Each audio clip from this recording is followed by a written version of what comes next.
പിതാവിൻ്റെയും പുത്രൻ്റെയും പരിശുദ്ധാത്മാവിൻ്റെയും നാമത്തിൽ എൻ്റെ പ്രിയപ്പെട്ടവരെ, ഇന്ന് ഫെബ്രുവരി 2-ാം തീയതി എല്ലാവരും ഈശോ അനുഗ്രഹിക്കട്ടെ എന്ന് പ്രാർത്ഥിക്കുന്നു. നമുക്ക് പ്രാർത്ഥിക്കാം. അമ്മേ, പരിശുദ്ധ അമ്മേ, അമ്മേ, പരിശുദ്ധ അമ്മേ, ദൈവമാതാവേ, ദൈവമാതാവേ, അന്ന് അങ്ങ് കൃപാസനത്തിൽ പ്രത്യക്ഷപ്പെട്ട് വരാൻ പോകുന്ന മഹാദുരന്തത്തിൽ നിന്ന് രക്ഷപ്പെടാനും എല്ലാവർക്കും വേണ്ടി പ്രാർത്ഥിക്കാനും ആവശ്യപ്പെട്ടിട്ട് 20 വർഷം കഴിഞ്ഞ് ഈ വേളയിൽ കൃപാസനത്തിലൂടെ ഞങ്ങൾക്കും ഈ ദേശത്തിനും അങ്ങ് മാധ്യസ്ഥം തേടുന്ന എല്ലാ അനുഗ്രഹങ്ങൾക്കും കൃപകൾക്കും ഞങ്ങളിപ്പോൾ ഹൃദയം നിറഞ്ഞ നന്ദി പറയുന്നു. അമ്മേ, പരിശുദ്ധ അമ്മേ, ജപമാല മാതാവേ, സകല കൃപാസനം പ്രാർത്ഥനകളോടും ചേർത്ത് ഞങ്ങളിപ്പോൾ പ്രാർത്ഥിക്കുന്ന ഈ കുടുംബത്തിന്റെ പ്രത്യേക നിയോഗം പറ മക്കളെ.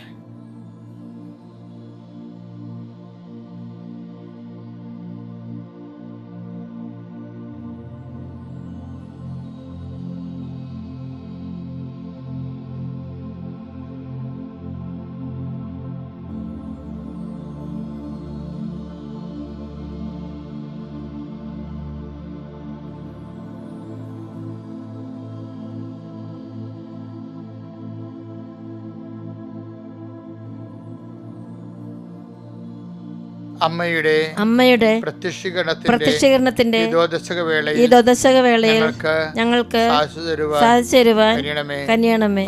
ആമേൻ. വിശ്വാസ പ്രമാണം. സർവശക്തനായ പിതാവും ആകാശത്തിന്റെയും ഭൂമിയുടെയും സൃഷ്ടാവുമായ ദൈവത്തിൽ ഞാൻ വിശ്വസിക്കുന്നു. അവിടുത്തെ ഏകപുത്രനും ഞങ്ങളുടെ കർത്താവുമായ ഈശോ മിശിഹായിലും ഞാൻ വിശ്വസിക്കുന്നു. ഈ പുത്രൻ പരിശുദ്ധാത്മാവിനാൽ ഗർഭസ്ഥനായി കന്യകാമറിയത്തിൽ നിന്ന് പിറന്ന് പൊന്തിയോസ് പീലാത്തോസിന്റെ കാലത്ത് പീഡകൾ സഹിച്ച് കുരിശിൽ തറയ്ക്കപ്പെട്ട് മരിച്ച് അടക്കപ്പെട്ട് പാതാളങ്ങളിൽ ഇറങ്ങി മരിച്ചവരുടെ ഇടയിൽ നിന്ന് 3-ാം നാൾ ഉയർത്ത് സ്വർഗത്തിലേക്ക് എഴുന്നള്ളി സർവശക്തിയുള്ള പിതാവായ ദൈവത്തിന്റെ വലതുഭാഗത്തിരിക്കുന്നു. അവിടെ നിന്ന് ജീവിക്കുന്നവരെയും മരിച്ചവരെയും വിധിക്കുവാൻ വരുമെന്നും ഞാൻ വിശ്വസിക്കുന്നു. പരിശുദ്ധാത്മാവിലും ഞാൻ വിശ്വസിക്കുന്നു. വിശുദ്ധ കത്തോലിക്കാ സഭയിലും പുണ്യവാന്മാരുടെ ഐക്യത്തിലും പാപങ്ങളുടെ മോചനത്തിലും ശരീരത്തിന്റെ ഉയർപ്പിലും നിത്യമായ ജീവിതത്തിലും ഞാൻ വിശ്വസിക്കുന്നു. ആമേൻ. സ്വർഗ്ഗസ്ഥനായ ഞങ്ങളുടെ പിതാവേ, അങ്ങയുടെ നാമം പൂജിതമാകണമേ. അങ്ങയുടെ രാജ്യം വരണമേ. അങ്ങയുടെ തിരുമനസ് സ്വർഗത്തിലെ പോലെ ഭൂമിയിലും ആകണമേ. അന്നു വേണ്ടുന്ന ആഹാരം ഇന്ന് ഞങ്ങൾക്ക് തരണമേ. ഞങ്ങളോട് തെറ്റ് ചെയ്യുന്നവരോട് ഞങ്ങൾ ക്ഷമിക്കുന്നത് പോലെ ഞങ്ങളുടെ തെറ്റുകൾ ഞങ്ങളോടും ക്ഷമിക്കണമേ. ഞങ്ങളെ പ്രലോഭനത്തിൽ ഉൾപ്പെടുത്തരുതേ, തിന്മയിൽ ഞങ്ങൾ രക്ഷിക്കണമേ. ആമേൻ. നന്മ നിറഞ്ഞ മറിയമേ, സ്വസ്തി. കർത്താവ് അങ്ങയുടെ കൂടെ സ്ത്രീകളിൽ അങ്ങ് അനുഗ്രഹിക്കപ്പെട്ടവളാകുന്നു. അങ്ങയുടെ ഉദരത്തിൻ ഫലമായി ഈശോ അനുഗ്രഹിക്കപ്പെട്ടവനാകുന്നു. പരിശുദ്ധ മറിയമേ, തമ്പുരാന്റെ അമ്മേ, പാപികളായ ഞങ്ങൾക്ക് വേണ്ടി ഇപ്പോഴും ഞങ്ങളുടെ മരണസമയത്തും തമ്പുരാനോട് അപേക്ഷിക്കണമേ. ആമേൻ. നമുക്ക് പ്രാർത്ഥിക്കുക. എന്നതിന് അനുഗ്രഹ പ്രാർത്ഥനയിലേക്ക് വരാം. കർത്താവേ, അങ്ങയുടെ മക്കളെ ഈ സമയത്ത് ഈ ദിവസം തന്നതിന് ഓർത്ത് നന്ദി പറഞ്ഞുകൊണ്ട് അങ്ങയുടെ നാമത്തിൽ ആശീർവദിക്കുന്നു. കർത്താവേ, നിന്റെ ഉന്നതമായ നാമത്തെ മഹത്വപ്പെടുത്തണമേ. കർത്താവേ, സഭയിലുള്ള സാന്നിധ്യം പ്രകടമാക്കണമേ. കർത്താവേ, 38 വർഷം ഞാൻ അർപ്പിച്ച കൃപാനയുടെ യോഗ്യതയാൽ കൃപാസ്ഥാനത്താറെ ജീവനോടെ പ്രത്യക്ഷപ്പെട്ട പരിശുദ്ധ അമ്മയുടെ മാധ്യസ്ഥതയിലെ കർത്താവിൻ്റെ ഉന്നതമായ നാമത്തിലെ കൃപാസ്ഥാനത്താറെ നടന്ന 10,000-കണക്കിന് ആരാധനയുടെ അടിസ്ഥാനത്തിലും അധികാരത്തിലും ആധാരത്തിലും കർത്താവിൻ്റെ നാമത്തിൽ പ്രാർത്ഥിക്കുന്നു. ഇന്ന് ബാധിക്കുന്ന എല്ലാ ആശങ്കകളും, നിന്നെ ഇന്ന് ബാധിക്കുന്ന എല്ലാ രോഗപീഠകളും, നിന്നെ ഇന്ന് ബാധിക്കുന്ന മറ്റു വിഷയങ്ങളെക്കുറിച്ചുള്ള എല്ലാ ആദിഭീതികളും ഹൃദയഭാരങ്ങളും യേശുക്രിസ്തു നാമത്തിൽ ഈ പ്രഭാതത്തിൽ വിട്ടുമാറട്ടെ. എൻ്റെ കർത്താവിൻ്റെ ഉന്നതമായ നാമത്തിൽ കർത്താവെ, ദൈവസ്നേഹം കൊണ്ട് ഞങ്ങളുടെ മക്കളെ ഹൃദയത്തിൽ നിറക്കണമേ. പ്രാർത്ഥിക്കാൻ ആരും പറയാതെ പ്രചോദിപ്പിക്കാതെ സമ്മർദ്ദം ചെലുത്താതെ കർത്താവെ, സ്വതസിദ്ധമായിട്ട് അനിയന്ത്രിതമായിട്ട് കർത്താവെ പ്രാർത്ഥിക്കുവാൻ അങ്ങനെ മക്കളെ അനുഗ്രഹിക്കണേ. പ്രാർത്ഥിക്കുമ്പോൾ അവർക്ക് സന്തോഷം തോന്നുന്ന കർത്താവെ, പ്രാർത്ഥിക്കുമ്പോൾ അവർക്ക് പ്രത്യാശ തോന്നുന്ന കർത്താവെ, പ്രാർത്ഥിക്കുമ്പോൾ ദൈവസ്നേഹം അവിടെ ഹൃദയത്തിൽ പൂത്തുലയാൻ വേണ്ടി മാത്രം പ്രാർത്ഥന വരപ്രസാദത്താൽ മക്കളെ നിറക്കണമെന്ന് പ്രാർത്ഥിക്കുന്നു. ഇന്ന് നിനക്ക് ദൈവത്തിൻ്റെ ഭാഗത്തുനിന്ന് പോലും ഒരു സന്ധിപ്പ് കിട്ടണില്ല സമയമല്ലെന്ന് വിചാരിച്ചുകൊണ്ട് ദൈവവേദരെ നീ മനസ്സിടരുത്. കാര്യം നിനക്ക് ദൈവം അനുഗ്രഹത്തിൻ്റെ ഒരു ദിവസം, നിന്നോട് കൃതജ്ഞത അർപ്പിക്കാൻ വേണ്ടി മാത്രം ദൈവം ഒരു സമയം, മണിക്കൂർ എണ്ണി വെച്ചിട്ടുണ്ട്. ദൈവത്തെ അവിശ്വസിക്കരുത്, ദൈവത്തെ അവഗണിക്കുകയും ചെയ്യരുത്, ദൈവത്തെ ഒരിക്കലും നമ്മൾ അണ്ടർ എസ്റ്റിമേറ്റ് ചെയ്യരുത്. അത് ന്യൂനീകരിച്ച് കൊണ്ട് ദൈവത്തെക്കുറിച്ചൊരു കണക്കെടുപ്പ് നടത്തരുത്. മറിച്ച് എൻ്റെ കർത്താവ്, നീ ധൈര്യമുള്ളവരായിരിക്കണം, ആത്മധൈര്യമുള്ള വ്യക്തിയായിരിക്കണം. കാര്യം എൻ്റെ കർത്താവ് എപ്പോഴായാലും ഏത് മണിക്കൂറായി എന്നെ സംരക്ഷിക്കും. അവൻ്റെ നിർമ്മലനെ അഴിഞ്ഞു പോകാൻ അനുവദിക്കത്തില്ലെന്നുള്ള ദൈവത്തിൻ്റെ വചനമാണെങ്കിൽ ഞാൻ ദൈവത്തെ സ്നേഹിക്കുകയും ദൈവത്തെ ആശ്രയിക്കുകയും ചെയ്യുന്ന നിന്നെയും കർത്താവിനെ അഴിയാൻ അനുവദിക്കത്തില്ല. നിൻ്റെ അഴിച്ചിലുകളെല്ലാം കർത്താവ് പുനരുദ്ധരിക്കുകയും കർത്താവിൻ്റെ വചനങ്ങളിലുണ്ട് നിന്നെ ഞാൻ പുനരുദ്ധരിക്കുമെന്ന്. അത് ജെറമിയായിലും പ്രവാചകന്മാരുടെ പ്രഖ്യാപിതമായ വാഗ്ദാനങ്ങളുള്ളതാണ്. നിൻ്റെ ഐശ്വര്യത്തെ ഞാൻ പുനഃസ്ഥാപിക്കുന്നു. ഹഗ്ഗായിലും പറഞ്ഞിട്ടുണ്ട് നിൻ്റെ ഐശ്വര്യത്തെ ഞാൻ പുനഃസ്ഥാപിക്കുമെന്ന്. അതുകൊണ്ട് നിനക്ക് ദൈവം ഒരു ദിവസം കുറിച്ചിട്ടുണ്ട്. ആ ദിവസം നിന്നെ പുനരുദ്ധരിക്കും. അതുവരെ പ്രാർത്ഥനയിൽ, വിശ്വാസത്തിൽ, പ്രത്യാശത്തിൽ കാത്തിരിക്കാൻ വേണ്ടി പരിശുദ്ധമ്മ കൃപാസനത്താരെ ജീവനോടെ പ്രത്യക്ഷപ്പെട്ട പരിശുദ്ധമ്മ ദുരന്തമുണ്ടാകാൻ പോകുന്നു. പ്രാർത്ഥിക്കണമെന്ന് ജാഗ്രത നൽകിയ പരിശുദ്ധമ്മ ആ പ്രത്യക്ഷഗണത്തിൻ്റെ അടിസ്ഥാനത്തിൽ ആശ്രയിച്ച് വിശ്വസിച്ച് മുന്നേറുന്ന നിനക്ക് വേണ്ടി കുറിച്ചിരിക്കേണ്ട ദിവസം എത്രയും വേഗം ചുരുക്കപ്പെടാൻ വേണ്ടി അമ്മ നിനക്ക് വേണ്ടി മധ്യസ്ഥ പ്രാർത്ഥിക്കുന്ന സമയമാണ്. എൻ്റെ കർത്താവിനുതമായ നാമത്തിൽ ഭാരങ്ങൾ മാറിപ്പോട്ടെ. എൻ്റെ കർത്താവിനുതമായ നാമത്തിൽ ക്ലേശങ്ങൾ നീങ്ങിപ്പോട്ടെ. എൻ്റെ കർത്താവിനുതമായ നാമത്തിൽ ഇന്നത്തെ നിൻ്റെ യാത്രയിൽ നിൻ്റെ കൂടെ പരിശുദ്ധ അമ്മയുടെ മധ്യസ്ഥത്തിൽ എല്ലാ വിശുദ്ധന്മാരും അകമ്പടി സേവിക്കുകയും നിന്നെ കർത്താവ് സഹായിക്കുകയും ചെയ്യട്ടെ. എൻ്റെ കർത്താവെ, തിരികെ ഇന്ന് രാത്രി തിരിച്ചും കൂടണയുമ്പോൾ നിൻ്റെ സാന്നിധ്യത്തിൽ ആഹ്ലാദിക്കാൻ അങ്ങയുടെ മക്കളെ പിതാവിൻ്റെയും പുത്രൻ്റെയും പരിശുദ്ധാത്മാവിൻ്റെയും നാമത്തിൽ ഞാൻ ആശീർവദിക്കുന്നു. എൻ്റെ പ്രിയപ്പെട്ടവരെ, നമുക്കിന്ന് സന്ദേശത്തേക്ക് വരാം. ഇന്ന് നമ്മൾ കഴിഞ്ഞ ചൊവ്വാഴ്ച ഞാൻ ധ്യാനിപ്പിച്ചപ്പോഴേ പെട്ടെന്ന് ഞാൻ അൾത്താര എന്നുകൊണ്ട് ആൾക്കാരോട് പറഞ്ഞൊരു വാക്കുണ്ട്. ചില സമയത്ത് നമ്മുടെ ജീവിതം നമ്മുടെ കയ്യിൽ നിന്ന് പോകുവേ. ജീവിതം കയ്യിൽ നിന്ന് പോകുന്ന വെച്ചാൽ നമ്മൾ ഒത്തിരി അവലംബിച്ചും പ്രാർത്ഥിച്ചും. ഇപ്പം കഴിഞ്ഞ ദിവസങ്ങളിലേ ഒരു സംഭവം ഉണ്ടായി. സാക്ഷ്യത്തിലൂടെ ഞാൻ അൾത്താരയിൽ നിൽക്കുമ്പോൾ കേൾക്കണമല്ല. അപ്പം അതിലത് ഒന്ന് രണ്ട് കാര്യങ്ങൾ എൻ്റെ ശ്രദ്ധയിൽപ്പെട്ടതേ, ചില ആൾക്കാരിങ്ങനെ വളരെ പ്രതീക്ഷ അർപ്പിച്ചുകൊണ്ട് ഈ പ്രാവശ്യം ഞാൻ ജയിക്കും, ഈ പ്രാവശ്യം വസ്തു വിറ്റുപോകും, ഈ പ്രാവശ്യം കടങ്ങൾ പരിഹരിക്കും, ജപ്തി നീങ്ങിപ്പോകും, അതിനുള്ള കെട്ട് ഞാൻ കെട്ടിയിട്ടുണ്ട്, ദൈവം എന്നെ ഇപ്പം സഹായിക്കുന്നുണ്ട്, അപ്പം ഞാൻ വളരെ കൂളായിട്ടിരിക്കും, അത് കുഴപ്പമില്ല, കൈകാര്യം ചെയ്യാം എന്ന് പറയും. പക്ഷേ ഇങ്ങനെ ഇരിക്കുന്ന സമയത്ത് ഈ കപ്പിനും ചുണ്ടിനും ഇടയ്ക്ക് വെച്ച് നമ്മൾ ആശ്രയം വെച്ച കാര്യം കൈവിട്ടു പോകും, ഒന്നും നടക്കത്തില്ല. ചിലപ്പോൾ ഒത്തുവെച്ച കല്യാണമായിരിക്കും പോണത്. ചിലപ്പോൾ നമ്മൾ റിയൽ എസ്റ്റേറ്റ് നടത്തുന്നവരാണെങ്കിൽ നമ്മൾ വിൽക്കാമെന്ന് പറഞ്ഞ സ്ഥലമായിരിക്കും, നല്ല ലാഭം കിട്ടുന്ന ബിസിനസ്സായിരുന്നു, പക്ഷേ അവസാന നിമിഷം അത് കൈവിട്ടു പോകും. ഇപ്പോഴേ കേസ് തന്നെ നമ്മുടെ വക്കീൽ നമ്മൾ പറയും കൃത്യമായിട്ട് നമ്മൾ ഇത് ജയിക്കും എന്ന് പറയും. പക്ഷേ എന്തോ ഒരു പോയിന്റിന് നമുക്ക് ആ കേസ് നമ്മുടെ കയ്യിൽ നിന്ന് പോകും. അപ്പം നിങ്ങളെന്ത് ചെയ്യും? ഇങ്ങനെ കയ്യിൽ നിന്ന് അപ്രതീക്ഷിതമായി കയ്യിൽ നിന്ന് വിട്ടുപോയി എന്ത് ചെയ്യും? കയ്യിൽ നിന്ന് വിട്ടുപോയി കഴിഞ്ഞാൽ ഉടനെ നമ്മൾ തലക്ക് കയ്യും കൊടുത്ത് താഴെ ഇരിക്കും.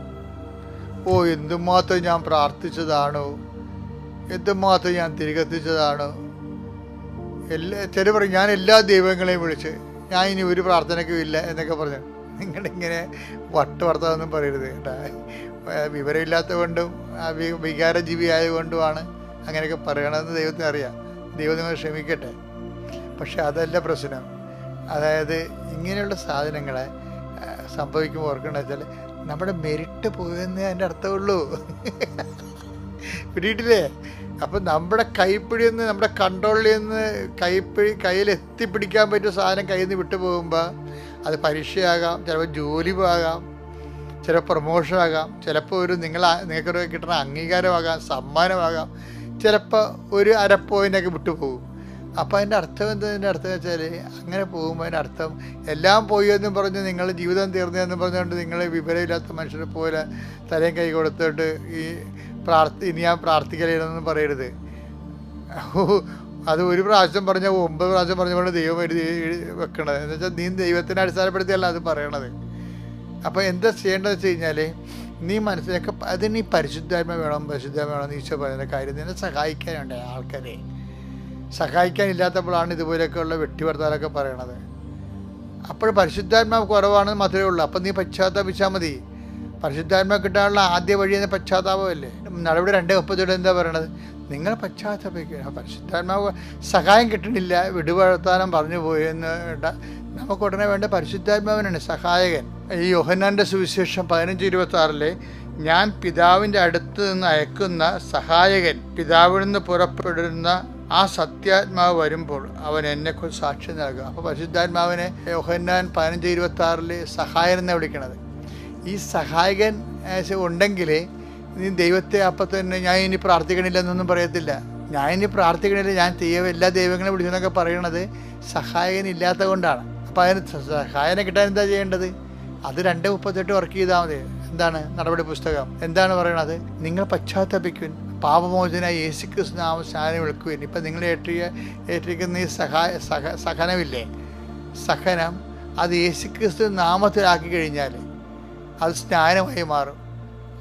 അതുകൊണ്ടാണല്ല 12:50 പറയണില്ലേ, എനിക്കൊരു ജ്ഞാനസ്ഥാനം മുങ്ങുവാനുണ്ടെന്ന് പറയുമ്പോൾ കർത്താവ് പീഡാസഹനങ്ങൾ ജ്ഞാനസ്ഥാനം എന്നാണ് വിളിക്കണത്. അപ്പോൾ നമുക്കൊരു സഹന സഹായം വന്നാൽ അത് യേശുക്രിസ്തു നാമത്തിൽ ഞാൻ സഹിക്കണമെന്ന് പറഞ്ഞു കഴിഞ്ഞാൽ എനിക്ക് ഇപ്പോൾ എൻ്റെ ബിസിനസ് തകർന്നു പോയി, നമുക്ക് തരാമെന്ന് പറഞ്ഞ ആൾക്കാർ, ഇന്ന് തരാമെന്ന് പറഞ്ഞ ആൾക്കാർ അയ്യോ പറ്റത്തില്ല എന്ന് പറഞ്ഞ് അപ്പോൾ പെട്ടെന്ന് കയ്യിൽ നിന്ന് വിട്ടുപോയി. അപ്പോൾ കയ്യിൽ നിന്ന് വിട്ടുപോകുമ്പോൾ ഉടനെ ചിലർ സ്മോൾ അടിക്കും, ചില ആൾക്കാർ തല ഭിത്തിയിട്ട് അടിക്കും. അങ്ങനെയൊക്കെ ഒന്നും ചെയ്തിട്ട് കാര്യമില്ല. സഹായകനെ വേണം ഈ സമയത്ത്. അതാ 15:26 പറയണത്. സഹായകൻ വരുമ്പോൾ എന്ത് പറ്റും? സഹായകൻ നമ്മുടെ കാര്യം പറയും. എന്താണ് എൻ്റെ സഹായം ഇല്ലാത്തതിൻ്റെ കാര്യം എന്താണ്? പശ്ചാത്താപം ഉണ്ടെങ്കിൽ പരിശുദ്ധാത്മാവ് നിൽക്കും. എല്ലാവരും പരിശുദ്ധാത്മാവ് ഉണ്ടേ, അവർക്കതിനെക്കുറിച്ചുള്ള ഒരു അറിവില്ലാത്ത മാത്രമേ കുഴപ്പമുള്ളൂ. ഇത് ഞാനിത് പറഞ്ഞതെന്ന് വെച്ച് കഴിഞ്ഞാൽ പൊടുന്നതിനെ ഉണ്ടാകുന്ന ആകസ്മികമായിട്ടുണ്ടാകുന്ന തകർച്ചകൾ, അല്ലെങ്കിൽ നമ്മുടെ പ്രതീക്ഷയ്ക്ക് എതിരായിട്ട് ഒരു കാര്യം സംഭവിക്കുമ്പോൾ പെട്ടെന്ന് നമ്മളുടെ സ്വപ്നങ്ങളെല്ലാം ചീട്ട് കൊട്ടാരം പോലെ ഇങ്ങനെ നിബന്ധിക്കുമ്പോൾ നിങ്ങൾ പതറരുത്. എന്താ കാര്യം എന്നറിയാവോ? അത് ഇത്രേ അർത്ഥമാക്കുന്നുള്ളൂ, യു ലോസ്റ്റ് യുവർ മെറിറ്റ്. നിങ്ങളുടെ യോഗ്യത, കപ്പാസിറ്റി, എബിലിറ്റി ഇല്ലേ, ആ കഴിവ് തീർന്നു എന്നേ ഉള്ളൂ. പക്ഷെ കഴിവ് തീർന്നതിൻ്റെ അർത്ഥം എന്താണ്? അടുത്തെന്താണ്? കൃപ പ്രവർത്തിക്കും. അതായത് ഒരു സംഭവം നമ്മൾ വിചാരിക്കുന്ന സമയത്ത് നടക്കാതെ നേരെ എതിര് സംഭവിച്ചാൽ നമ്മുടെ കയ്യിൽ നിന്ന് അത് പോയെന്നേ ഉള്ളൂ. പക്ഷെ ദൈവത്തിൻ്റെ കയ്യിലുണ്ട്. അതെന്താണ്? കൃപ. അതുകൊണ്ടാണ് എഫേസ്യൻസ് പറയണത്, എഫേസ്യൻസ് 2:8 വിശ്വാസം വഴി കൃപയാലാണ്. അതാണ്, വിശ്വാസം വഴി കൃപയാലാണ് നിങ്ങൾ രക്ഷിക്കപ്പെട്ടത്. അത് നിങ്ങൾ നേടിയെടുത്തതല്ല, അത് നമ്മുടെ കഴിവല്ല, ദൈവത്തിന്റെ ദാനമാണ്. നേടിയെടുക്കാത്തത് നമ്മുടെ കയ്യിലുണ്ട്. എന്താണ് അത്? ദൈവത്തിന്റെ ദാനം. അപ്പം നേടിയതുണ്ട്, പിന്നെ നേടിയെടുക്കാൻ പറ്റാത്തതുണ്ട്. ഇപ്പം നേട്ടം വരുമ്പോൾ നമ്മൾക്ക് കോട്ടമാണെന്ന് പറയും. നേട്ടം ഇല്ലെങ്കിൽ പിന്നെ കോട്ടമാണെന്ന് പറയരുത്. പിന്നെ എന്താ ഉള്ളത്? ദാനമാണെന്നാണ് പറയണത്. അപ്പോൾ ഒരു കാര്യം നമ്മുടെ കയ്യിൽ നിന്ന് പോയി കഴിഞ്ഞാൽ കർത്താവിന് വേറെ പദ്ധതിയുണ്ട്. അത് നമ്മുടെ കഴിവോ ബുദ്ധിയോ പരീക്ഷയോ വിജയമോ ആരോഗ്യമോ എക്സ്പീരിയൻസോ കൊണ്ടല്ല, മറിച്ച് കർത്താവിൻ്റെ കൃപ കൊണ്ട്. ഈ ഉടമ്പടി മുഴുവൻ നിലനിൽക്കണം അങ്ങനെയല്ലേ? Not by merit but by grace. Zachariah എന്താ പറയണത്? 4:6 അവൻ എന്നോട് പറഞ്ഞു കർത്താവ് സെറുബ്ബാബേലിനോട് അരുളി ചെയ്തു, സൈന്യബലത്താലല്ല കരബലത്താലുമല്ല എന്റെ ആത്മാവിനാലാണ് സൈന്യങ്ങളുടെ കർത്താവ് അരുളി ചെയ്യുന്നു. എന്റെ ആത്മാവിലാണെന്ന് സൈന്യങ്ങളുടെ കർത്താവ് അരുളി ചെയ്യുന്നു. അപ്പോഴ് സൈന്യബലത്താൽ നടക്കുന്ന കാര്യങ്ങളുണ്ട്, കരബലത്താൽ നടക്കുന്ന കാര്യങ്ങളുണ്ട്. ഇത് രണ്ടുമില്ലെങ്കിൽ കാര്യം നടക്കത്തില്ലെന്നല്ലേ അർത്ഥം. കാര്യം നടക്കണ കർത്താവിൻ്റെ കരത്തിൻ്റെ കൃപയിലാണെന്നതിൻ്റെ അർത്ഥം. അപ്പോൾ ഒരു കാര്യം നിൻ്റെ യോഗ്യത കൊണ്ട് നടന്നില്ലെങ്കിൽ അതിനർത്ഥം നടക്കുകയില്ലെന്നല്ല, മറിച്ച് കർത്താവിൻ്റെ കരം കൊണ്ട് നടക്കുമെന്നാണ്. അപ്പോൾ നമ്മൾ ദൈവത്തിൽ ആശ്രയിക്കണം. അങ്ങനെ ആശ്രയിച്ച് കൃപ കൊണ്ട് ആ വിഷയം കൈകാര്യം ചെയ്യാൻ വേണ്ടിയാണ് നമ്മൾ ഉടമ്പടിയിൽ വിശ്വസ്തതയും സത്യസന്ധതയും പാലിക്കേണ്ടത്. പല ആൾക്കാർക്കും ഉടമ്പടിയിൽ വരുന്നത് ആ ഉടമ്പടി എന്ന് പറയുമ്പോൾ തന്നെ അർത്ഥം വിശ്വസ്തതയെന്നല്ലേ പറയണത്. ഇവിടുന്ന് പറയുന്ന കാര്യങ്ങൾ കൃത്യമായിട്ട് നിങ്ങൾ ചെയ്യണം. അത് മാത്രം ചെയ്താൽ പോരാ. 5:46 അനുസരിച്ചുകൊണ്ട് 40 സുവിശേഷത്തിലെ അതിനൊക്കെ വലിയ കാര്യങ്ങൾ ചെയ്യണം. എന്നുവെച്ചാൽ വിശേഷ വിദ്യയായി ചെയ്യണം. അപ്പം അങ്ങനെ വരുമ്പോൾ ദൈവത്തിന് തോന്നും നീ ദൈവത്തിൻ്റെ ആളാണെന്ന് തോന്നും. പിന്നെ നമുക്ക് തിരിഞ്ഞു നോക്കേണ്ടി വരത്തില്ല. എനിക്ക് പറയാനുള്ളത് എന്താ അറിയാമോ, എന്തെങ്കിലും ഒരു തകർച്ച വരുമ്പോൾ നീ ഒരു പേപ്പർ എടുക്കണം, എന്നിട്ട് not by merit but by grace, എൻ്റെ യോഗ്യതയാലല്ല കർത്താവിൻ്റെ കൃപ കൊണ്ട് വലിയ അക്ഷരത്തിൽ എഴുതിയിട്ട് നീ എപ്പോഴും വ്യാപരിക്കണ സ്ഥലത്ത് ഒട്ടിച്ചു വെക്കണം. എന്താണ്? Not by merit but by grace. ഇടയ്ക്കൊക്കെ പറഞ്ഞുകൊണ്ട് നടക്കണം, not by merit but by grace. അതാണ് ഉടമ്പടി ജീവിതം. Thank you. അതിജീവന മന്ത്രമാണേ. അത്യപൂർവ ദൈവാനുഭവങ്ങൾ ഇനി നിങ്ങൾക്കും സ്വന്തം. ഈ യൂട്യൂബ് ചാനൽ ഇതുവരെ സബ്സ്ക്രൈബ് ചെയ്തിട്ടില്ലെങ്കിൽ ഇപ്പോൾ തന്നെ സബ്സ്ക്രൈബ് ചെയ്യുക. ഈ വീഡിയോ ഇപ്പോൾ തന്നെ നിങ്ങളുടെ സുഹൃത്തുക്കൾക്ക് ഷെയർ ചെയ്തുകൊണ്ട് കർത്താവിൻ്റെ പ്രേക്ഷിതരാകുക.